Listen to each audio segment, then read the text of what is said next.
Good morning everyone. Just checking that everything's working okay. Welcome back. Lymphatic system part 5. Who knew it was going to go on for so long? We've covered all of the anatomy and the function of the lymphatic system. We looked at all the lymph vessels, then onto the lymph nodes and the lymph organs as well. So we looked at the spleen, the follicles. Pretty much everything, and then had a look obviously at the role of T cells and B cells, where they're made and what they do. So quite a lot to cover for this system, and it's funny, isn't it? Because we just briefly touch on it usually in our unless you specialise in the area. But in the kind of manual therapy and sports therapy, physiotherapy world, it's very a kind of small snippet of what we do. Just going to do a quick recap on the spleen and the follicles, and then we'll move on to the pathology, because I think Martin last week was talking about HIV patients, so we'll have a look at HIV and the reason why T cell counts are low, and then some other key immune or lymphatic conditions. Okay, so that's the plan for today. Morning, Martin. Just seeing you there. There we go. Good morning. So hopefully you'll find this one useful, Martin, because we are going to cover HIV and AIDS today. So that should hopefully be good for you. Just get rid of that. There we go. We finished off looking at the spleen last week, so we'll just briefly go over this. Morning, Tris. Had a good good Saturday with Tristan this week, doing some ultrasound scanning. I'm just very good at it too. Might I add? Had a very picked it up really quick. It was good. So this is the spleen, and basically it cleans your blood. So it assists all the lymphatic vessels and the lymph nodes in cleaning the fluid in your body. The shape of it is dictated by the other visceral structures that are around it. So we talked about that before. And through it passes the splenic artery, splenic vein, and then efferent lymphatic vessels. So vessels that leave the spleen. So the interesting thing I think with this is so you've got blood coming in, it gets cleaned, and then any excess fluid then into the lymphatic system, thoracic duct, and then back into the circulatory system. So I don't think there's anything more on that page. Oh, that's not working. Let's try that one. There we go. Then we looked at the kind of structure of it. So we had red pulp, white pulp, and the two different kinds of functional tissue. So the surrounding capsule is fibrous, and then the inside, the parenchymal area, is the useful bit of not that the cap. If it wasn't for the capsule, then it wouldn't be there. But this is the bit that does the stuff that we expect the spleen to do. So the white pulp is lymphatic tissue, mainly lymphocytes and macrophages. And it's closely linked to the capillaries that come off the splenic artery into the spleen. And what that then does is it cleans the blood that comes in.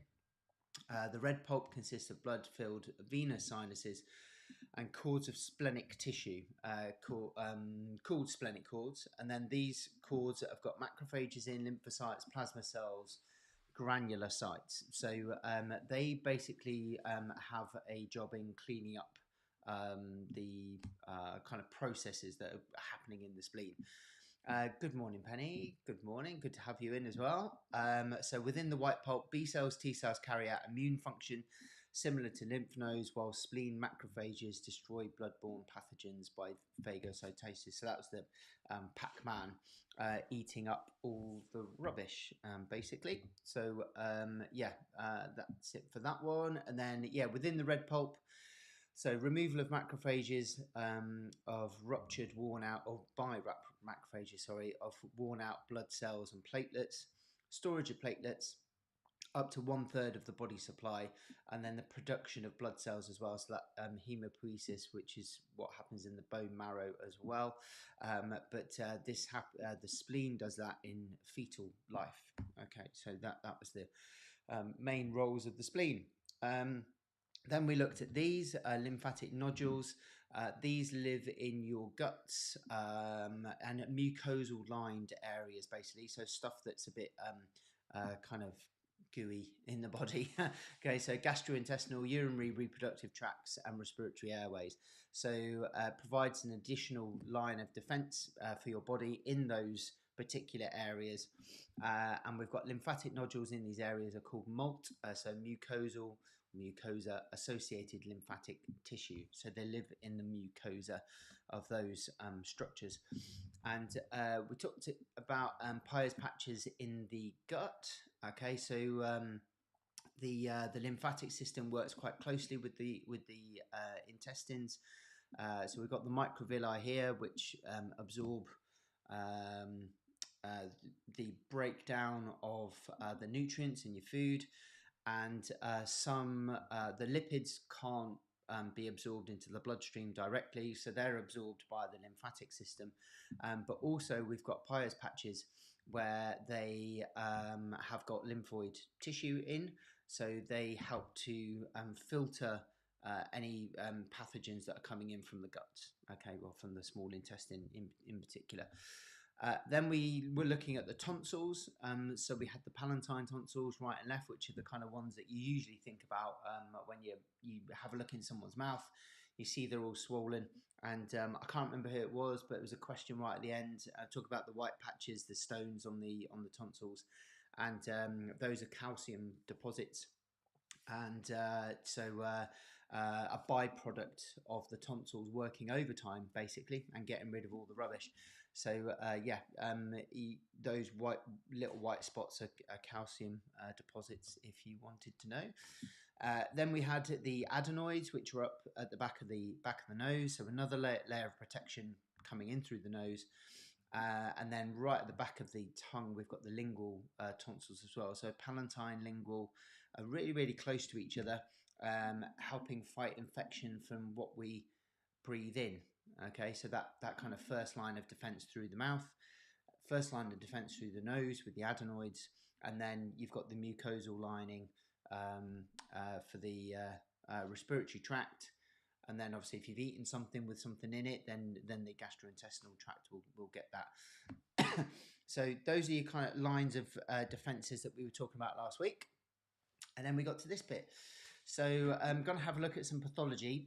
Be some that I'm going to start to include this on the different regions of the body. I was going to do a separate, we talked about this ages ago. I was going to do a separate kind of pathology online session. But what I'm going to do is because the next area we're going to cover is the hip. It seems like ages ago we started the knee. So we're going to do the hip.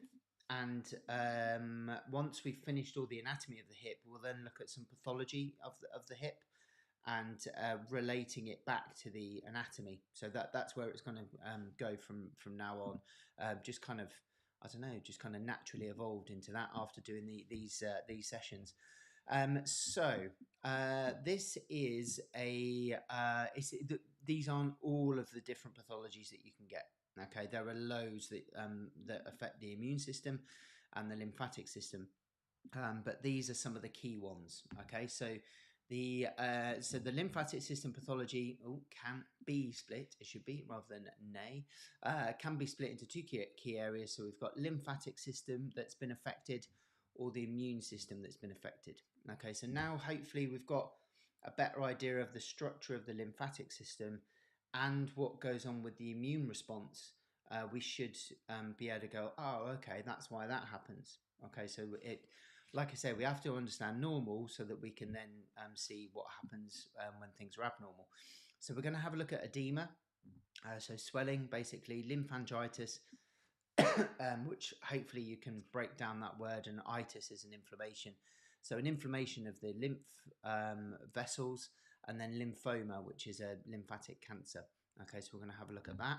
And then with the immune system, allergic reactions, fever, HIV, inflammation kind of comes in all of these.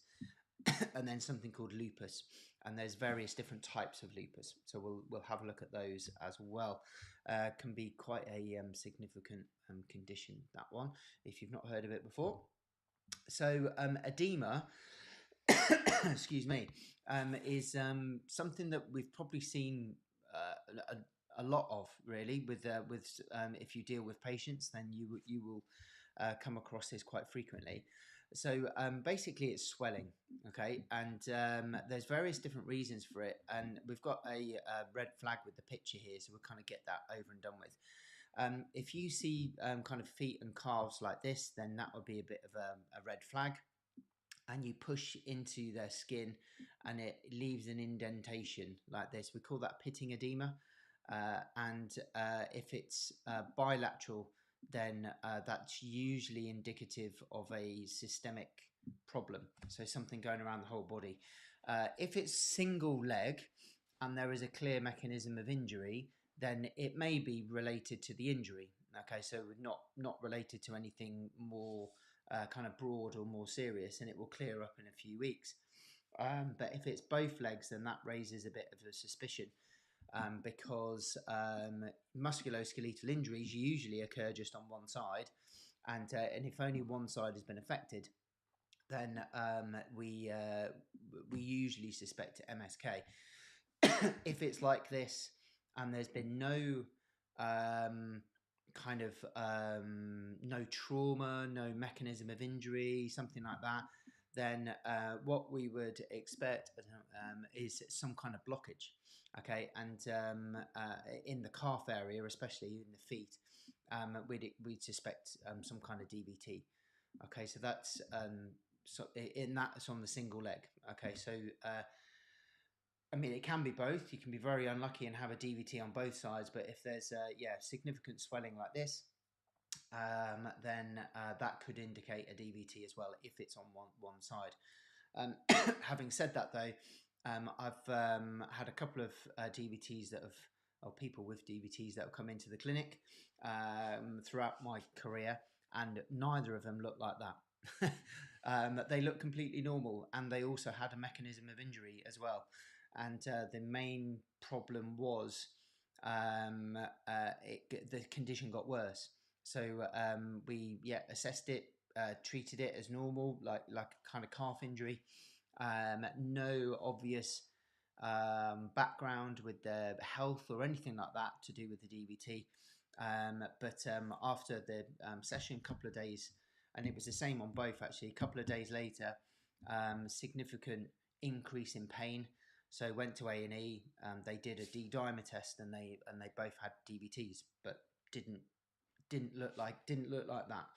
Okay, so be aware that DVTs don't always look like this. Okay, they look like a normal leg sometimes, so it's really difficult to diagnose in clinic. Something just on that, there's something called the Wells score, WELL and then score. And if you type in Wells score DVT into Google, it will come up with a checklist. And if you're suspicious of a DVT, you can go through that checklist. But again, I did that with those two patients, and they came out with a 0 score, or a negative score actually, because of they had a clear mechanism of injury for something else. So even that is flawed, but at least you've gone through the process of checking it. So what is happening here when we've got all this fluid, and hopefully this will make sense now we've covered the lymphatic system. So we've got fluid stuck in the interstitial spaces. So for some reason, the fluid is coming out of the blood capillaries, and it's just getting stuck in this space in between there and the venous return. Okay, so there's a few reasons for that. So the amount of excess fluid is exceeding that which the lymphatic system can cope with, and we think it's around about 30% increase in fluid volume that will cause that specific look. So something like that. Causes are mechanical or chemical. So mechanically, there may be a poor pump action. So it could be the heart. And one of the things with this, especially if it's bilateral, then we often consider some kind of heart failure. Okay, so basically the heart pump isn't good, it's not strong enough, or there's something wrong with the circulatory system that's not able to get that fluid back up to the heart and through the lymphatic system to be processed. So yeah, some kind of heart failure is a risk, or a differential diagnosis, if you like, part of your clinical reasoning if someone has got swelling in their legs like this. There could also be the skeletal and respiratory pump. So remember we talked about that. So if we want to move lymphatic fluid, then it gets pumped by the skeletal muscles, or via the respiratory pump, via the diaphragm. So if someone has been inactive for a long period of time, so they've been injured or ill or something like that, then their feet may swell, and that might be the reason why they've got that. So nothing to do with their heart or anything like that, nothing nasty.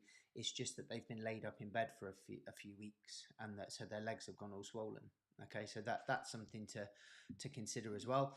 There could be a blockage, so something in the kidneys, the liver, again, some kind of problem with the heart.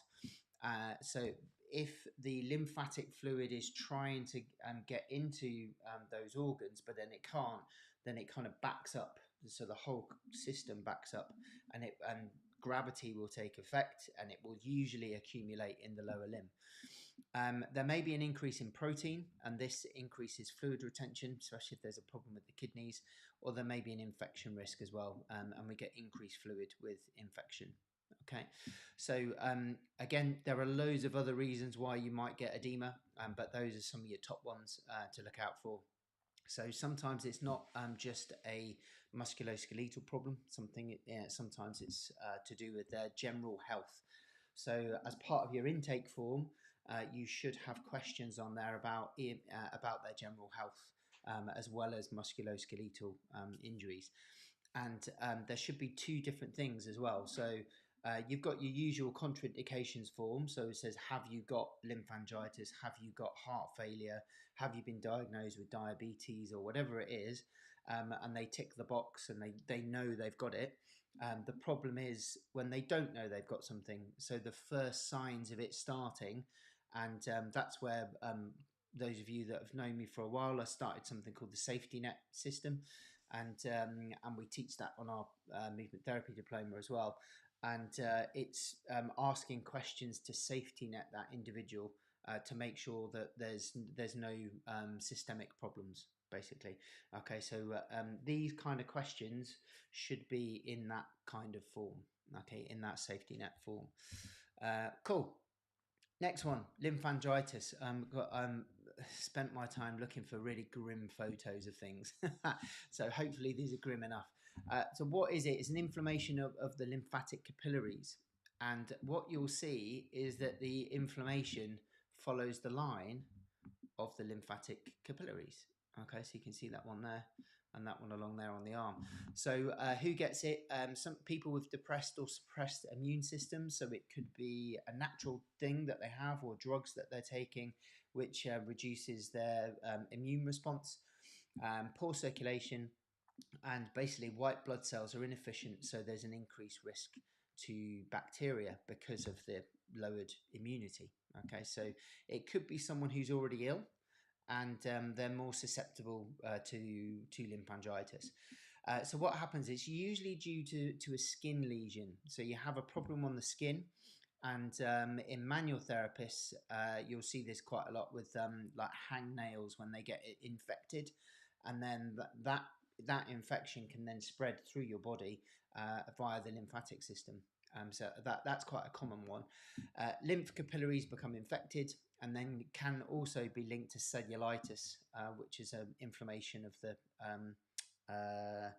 skin, basically. Okay, so yeah, you can suffer, and that's really horrible. That's quite widespread as well, that one.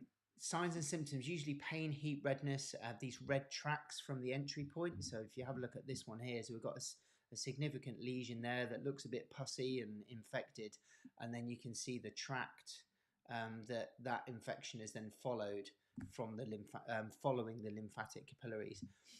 It can, because it's, and again, this is where your knowledge of the anatomy will help, of the lymphatic system. So we've got the lymph capillaries, lymph vessels, and then going into the lymph nodes to be cleaned up. So it can lead to a lymph node infection, and then you'll get swollen nodes around that area. So I'd imagine, like, look where this one's going, right underneath the armpit to the axillary nodes. Okay, so I'd imagine that the armpit nodes there would be quite swollen on this individual. It looks quite red there as well. And it can lead to septicemia because, again, if you know the flow of lymphatic fluid from the capillaries via the vessels, so the trunks and then the ducts, and then the ducts drop the cleaned lymphatic fluid into the top part of the venous system, so near the vena cava. So if the lymphatic fluid is infected, then that infection is then going to get dumped into the venous blood, which will then go into the heart and then be circulated around in the arteries.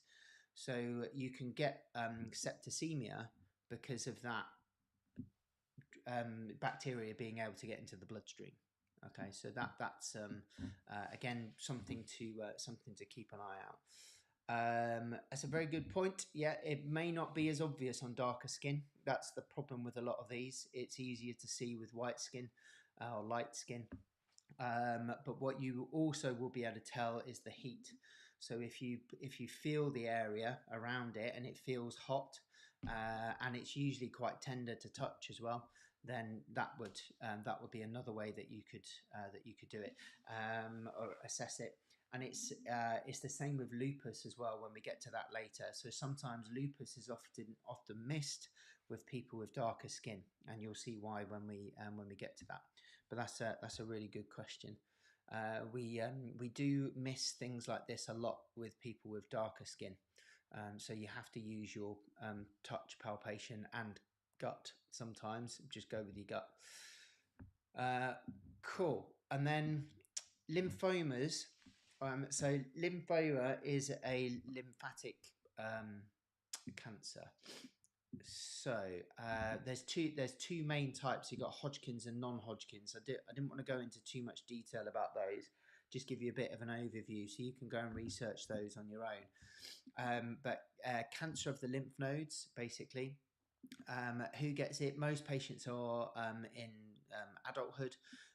Can be linked to HIV and the Epstein-Barr virus because of a lowered immune system. Okay, and you can see. I mean, these are quite advanced, obviously, but you've got some significant swelling around the lymph nodes. Okay, so that's exactly what's affected. So sometimes people with swollen glands, they'll do a Google search and then see pictures like this and go, "Oh my God, I've got lymphoma," and it may not be. It may just be a simple infection that your body's dealing with. But obviously, if it's not going and it's getting worse, then you need to get it checked out. Okay. So what happens then? So the DNA is affected of some T cells, B cells, and the natural killer cells. Because they're then what do you call it? It changes the structure of the cell. So then those T cells, the B cells, and the natural killer cells, they can no longer do their job.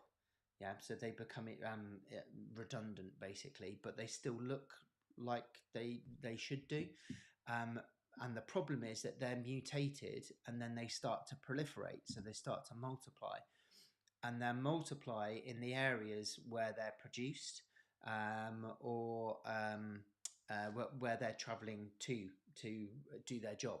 So we know that the T cells produced in the bone marrow, and then they travel then to the thymus, and then they mature there, and then they go like into the lymph nodes where they then live, or other organs where they live to do their job. So there can be multiple sites that are affected via the lymphatic system. Okay, so they basically become non-functioning white blood cells, lymphocytes. So they can't do their job, and there's loads of them. Okay, but because they've been mutated, they can't do their job, and then because they've been mutated and they can't do their job, we get a lowered immunity, so more prone to infection risk. So it has a double whammy. Yeah, so those areas aren't working, and we've got a problem with our natural immunity. There are more than 30 types of lymphoma that have been identified. Okay, so again, another one for you guys to go and have a look at if you so wish, but something to look out for. Okay, and this is one of the key things, really. So if there's unusual infection, a normal infection that is affecting the lymph node, when you press the lymph node, it's usually really sore and tender and quite warm. Okay, so again, you get those cardinal signs of infection. With this, it's painless, usually non-tender swelling of the lymph nodes. So when you push on it, it's not sore. It's not emitting any heat. Okay, so that's not normal. We would expect an infected region to have those cardinal signs of infection, but this doesn't show that. Okay, so that's something that would differentiate it from something else. So you can ask these questions if someone comes in with something that is resembling this, and then that may push you to send them off to their GP to get checked. There are other associated signs and symptoms as well. So these are kind of normal cancer signs. So fatigue, malaise, weight loss. And it's not just like, I've been trying to lose a bit of weight and I've lost some weight. It's like, I'm not even trying and I'm losing weight. Okay, so the weight loss is unintended. Okay, and night sweats as well. And that's not just being a little bit hot at night. It's literally the bed is soaking. Okay, so those kind of things, they may also have those symptoms. But if someone's coming in like with the early stages of this, they might just have a bit of a sore neck. Okay, because it's pushing on other structures as it's growing. So the lymph node themselves might not be painful, but it might be pushing on something else. And their neck just doesn't feel right; it feels a bit stiff. But if you don't ask the questions about fatigue, weight loss, night sweats, then you may not associate it with something that might be a tumor. Okay, so again, these kind of questions need to be, no matter what the condition is, on an intake form. Okay, to make sure that you've covered all your bases. Cool. Next one. What time are we at? Good. I think we're going to be all right for time today. I've been using this image for years because of anaphylactic shock on first aid courses. So I've been teaching first aid for about 20 years. Oh yeah, by the way, this is no good for people watching it on catch up, but we've got a first aid course in Birmingham on Thursday. This Thursday, if anybody needs an update. So there you go. It's just reminding me. So an allergic reaction, allergies to various foods or animals or plants or whatever it is becoming more and more prevalent these days. And sometimes your immune system will overreact to the allergen coming into the body. So the immune system, basically overreaction of the normal inflammatory reaction, and it's thought to be, although it's a bit of correlation causation issue where we're not too sure, but we're thinking that there may be an overprotection in childhood. So if you because you're advised not to eat certain things as a pregnant mother, and now the advice is starting to change, because we found that if you don't eat those things, then the baby doesn't develop an immunity to it whilst it's in the womb. So it then has an increased risk of allergic reactions as they get older. Obviously, there's all sorts of things that may influence that, so you need to get it checked out on an individual basis. But that's the kind of thought process, is that we've kind of been overprotecting kids in childhood, and they need to get mucky, they need to catch stuff, so that they can build an immunity to these things. Obviously, we want to do it in a way that's not going to make them react like this. The other thing is, it could be because of a repeated or prolonged exposure. So like somebody constantly wearing latex gloves, it may be okay at the beginning, but then after a while, constantly wearing it, constantly irritating the skin, you may develop an allergic reaction to the latex. Okay, so it can be either one of those, and a number of other things. Those are the two kind of main things that came up. So what happens then? So we've got an enhanced immune response, and with anaphylaxis, which is this one at the top here, we've got an increased histamine release, and this is part of the normal inflammatory process in your body. So when you have inflammation and you've got some pathogens in an area, histamine is released, which will dilate your blood vessels, and it will also make them more permeable. So it's easier for fluid to leak out of those blood vessels. Yeah, so if we think about the normal action of the lymphatic system, we don't have this dilation, and we don't have this sudden like rush of leakage. So that means then the capillaries around the surface of the skin start to swell, and you may get blood leakage as well. So and that's why you sometimes see these red spots, and it's most dangerous around the airways. Okay, so if the capillaries around the airway start to dilate, and then the fluid is leaking out of them, causing this swelling, then it can block off your airway. So obviously that can be life-threatening. Yeah, they've also included controlled introduction during weaning. Yeah, cool. Yeah. So that's what I'd heard. It's been a long time since I had babies, so but yeah, it's like a good nearly 17 years. So we used to do it with our kids. I know some people just don't do it at all and are very worried about it, and you've got to do obviously what's right for you. But that's what I've heard is controlled weaning with things like peanut allergies and stuff like that. So yeah, I think that's good. I'm not sure what that relates to, Tris, because it's growth, not an inflammatory response. I'm not sure, but cool, thank you. So yeah, with the histamine release, we get swelling, so we get edema, and obviously this can be fatal if it affects the respiratory tract.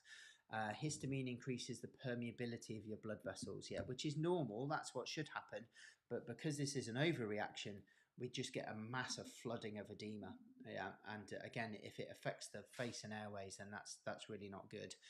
And it can happen in a matter of minutes. And I've witnessed it. It happened to me when I was working in a gym years ago. One of our receptionists ate one of those healthy bars, and she was allergic to peanuts, didn't realize there were peanuts in there, and had a allergic reaction. And because she didn't feel right, she went to the toilet and collapsed in there. And then she was obviously supposed to be on reception, so we're going, where's she gone? We had no idea she was anaphylactic. She hadn't told anybody, and we found her collapsed on the floor, and immediately called an ambulance, and thankfully she survived. But she was proper swollen within like a couple of minutes. It was crazy. So quite alarming when you see that. And then you've got this one, angioedema, which is localized swelling. So this one's systemic. This one here is localized. This is a reaction usually to something that you've eaten, so nuts or milk. That's just a couple of examples. And as soon as it touches the lips, then boom, the lips swell. Okay, so it is kind of an anaphylactic reaction, but it's a much more localized one and will only affect certain parts. So usually affects the mouth or the airway. Okay, so signs and symptoms to look out for: rapid swelling like this and like this. Okay, and if you're worried at all, they need to go to hospital straight away. It's 999. This is a first aid one, really. So shortness of breath, difficulty breathing, and it's, if you imagine trying to breathe through a straw, that's what it sounds like. Okay, so that's what this girl sounded like when she collapsed. Yeah, I hope it never happens to you guys and see that one. Then we have just a generalized fever. So this is more prevalent in children, obviously. It can happen to adults as well, but usually kids. Abnormally high body temperature, usually due to an infection, and what's happening here is again a kind of overreaction to the normal's body responses to an infection. So the infection causes the hypothalamus to reset the body's normal temperature to a higher setting. Okay, so there's a whole cascade of inflammatory chemicals that are activated, and then prostaglandins in your hypothalamus will tell your hypothalamus, we need to be warmer. The whole body needs to be warmer. And the reason why it does that is because shivering, so trying to increase the temperature of the body by shivering, which is how you try to maintain your heat. So if you're really cold, that's what you would do to try and stay warm. And the reduction of the blood capillaries, so all the blood capillaries on the surface of the skin, they will shut down to divert blood to your core, to increase the temperature of your core. So you look as if you're going into shock. Okay, so cold to touch, and shivering, but feel boiling. Okay, so that's your usual fever. And the reason why it does it is because the increased temperature will speed up your heart rate, and it also increases the cell wall permeability. So what that means then is that you can get faster delivery of white blood cells to fight the infection. So that's what your body's trying to do.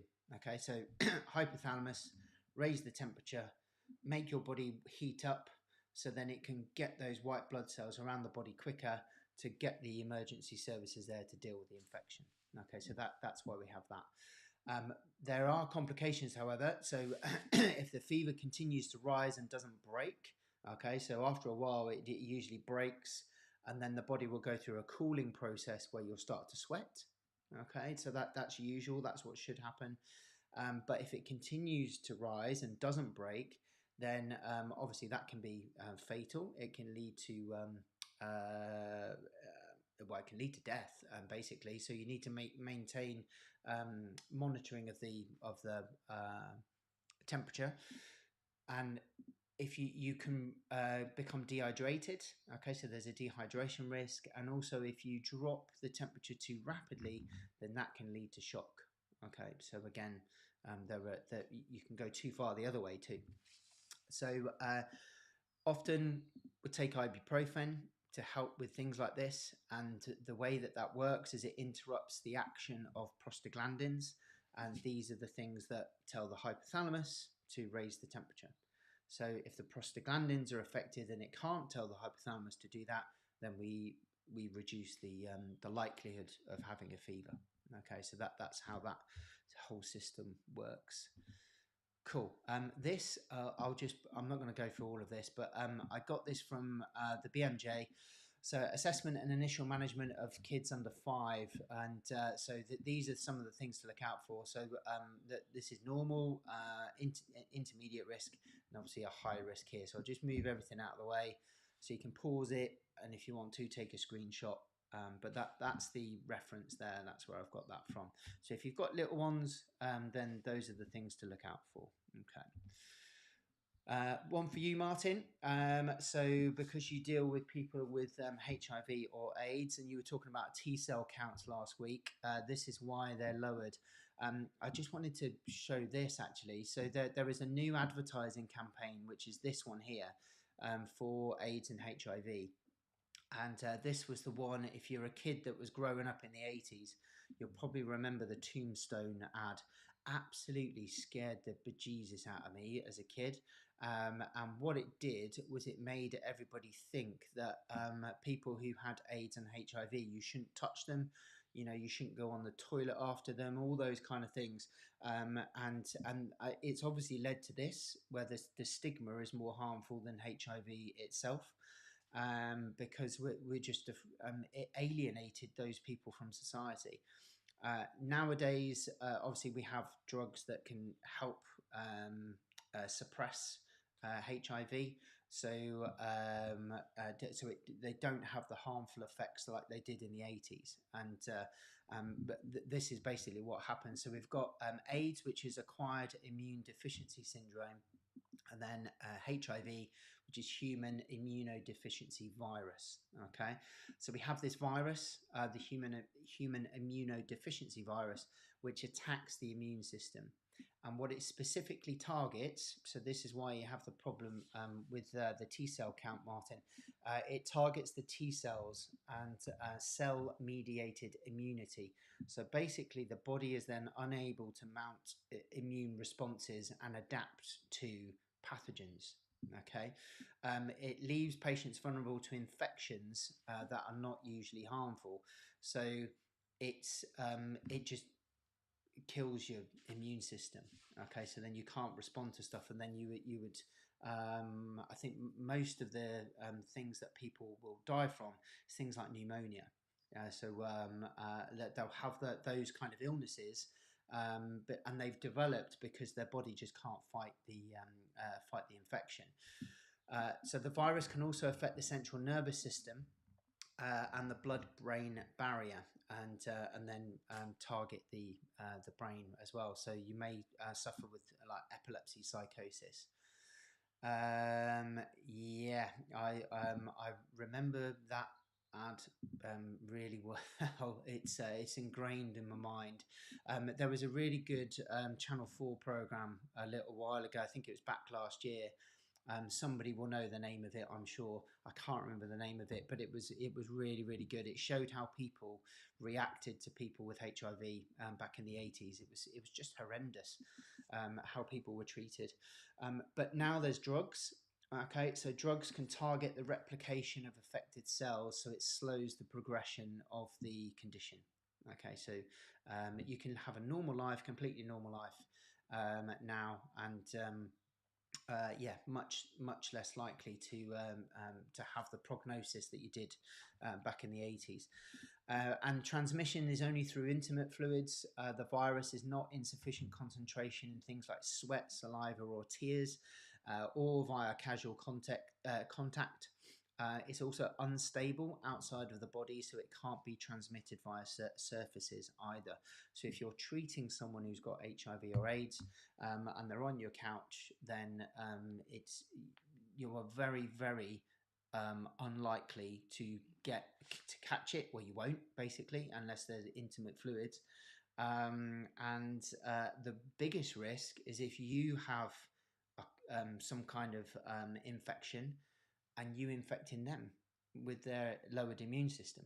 Okay, so it's more about you if you're treating them rather than them. So yeah, just be aware of that. Cool. Last one. Good timing. Lupus. Okay, you may not have heard of this one before. There are a few different types of lupus. So lupus is an autoimmune condition. It can just affect the skin. Usually the skin on the face is the most obvious, but you have what's called a malar rash, which is this rash here. So it's underneath on the cheeks, on the nose, and it looks a bit like a butterfly shape. So we call it a butterfly rash or malar rash. But it may not just be that, and this condition can affect every system in your body. Okay, so it can attack everything. So it can start to attack the heart, the lungs, the kidneys, and the brain. Okay, it usually affects women more than men, usually of childbearing age. So that's the usual kind of timing. But there are three main types. So drug-induced is if you're taking epilepsy or blood pressure drugs, then the symptoms will disappear when you stop taking the drugs. Okay, so that's a drug-induced lupus. You can have a discoid lupus, which just affects the skin. So that's where you get this butterfly rash. Or you can have systemic lupus erythematosus, which is SLE. And you might have heard of SLE before. This affects all body tissues and unfortunately is the most common one.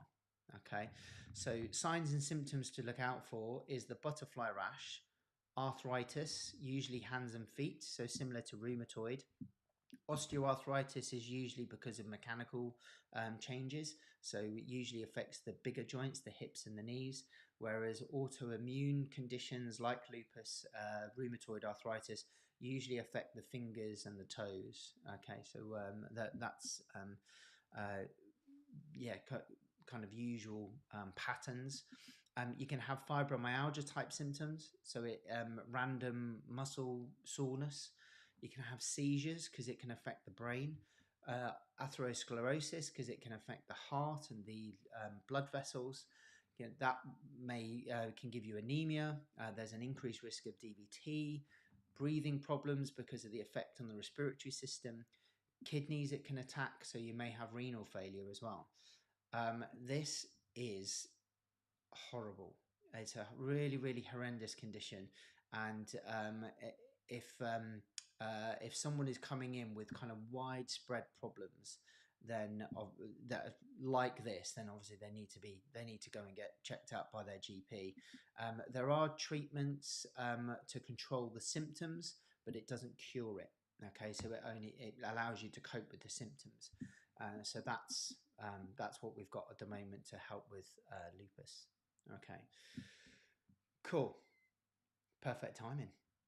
Hopefully that's helped. It's the first time we've done that, so yeah, I know it's a lot of talking, but hopefully you found that useful. And with the anatomy before, especially the anatomy of the lymphatic system, how it all works, it should hopefully make these conditions make a bit more sense. Okay, and help you spot them earlier as well. Some of them don't get really bad until or really noticeable until they're really bad. So there's not a lot we can do about that. But yeah, it's if we know the signs and symptoms and the reason why things happen, we can start to ask further questions about people's health and work out whether there's a serious problem or not. Okay, cool. Right, so that's the end of the lymphatic system. We are back to the hip next week.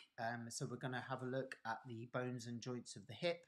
I won't have to do nowhere near as much revision for that session. So that'll be quite nice. I will see you on Monday, next Monday at 10 o'clock. I'll see you then.